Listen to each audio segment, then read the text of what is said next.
there was a rich merchant who had 4 wives. He loved the 4th wife the most, and adorned her with rich robes and treated her to delicacies. He took great care of her and gave her nothing but the best. He also loved the 3rd wife very much. He's very proud of her and always wanted to show off her to his friends.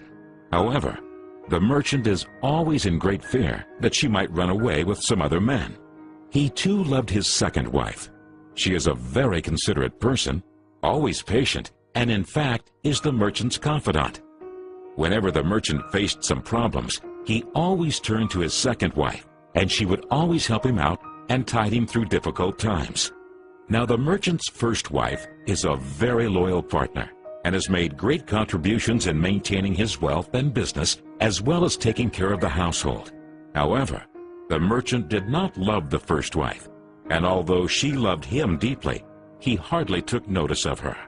One day, the merchant fell ill. Before long, he knew that he was going to die soon. He thought of his luxurious life and told himself, "Now I have 4 wives with me, but when I die, I'll be alone. How lonely I'll be."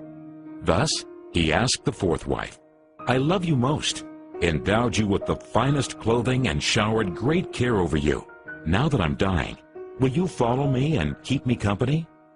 "No way," replied the 4th wife, and she walked away without another word. The answer cut like a sharp knife right into the merchant's heart.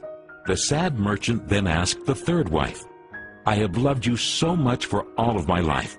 Now that I'm dying, will you follow me and keep me company?" "No," replied the 3rd wife. "Life is so good over here. I'm going to remarry when you die." The merchant's heart sank and turned cold.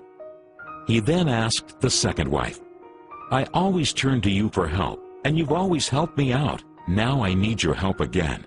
When I die, will you follow me and keep me company?" "I'm sorry, I can't help you out this time," replied the 2nd wife. "At the very most, I can only send you to your grave." The answer came like a bolt of thunder, and the merchant was devastated. Then a voice called out, "I'll leave with you. I'll follow you no matter where you go."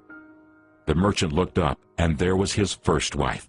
She was so skinny, almost like she suffered from malnutrition. Greatly grieved, the merchant said, "I should have taken much better care of you while I could have." Actually, we all have 4 wives in our lives. The 4th wife is our body.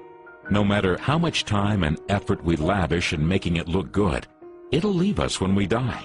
Our 3rd wife? Our possessions, status, and wealth. When we die, they all go to others. The 2nd wife is our family and friends. No matter how close they had been there for us when we're alive, the furthest they can stay by us is up to the grave.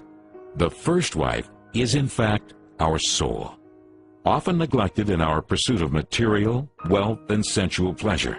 Guess what? It is actually the only thing that follows us wherever we go. Perhaps it's a good idea to cultivate and strengthen it now, rather than to wait until we're on our deathbed to lament.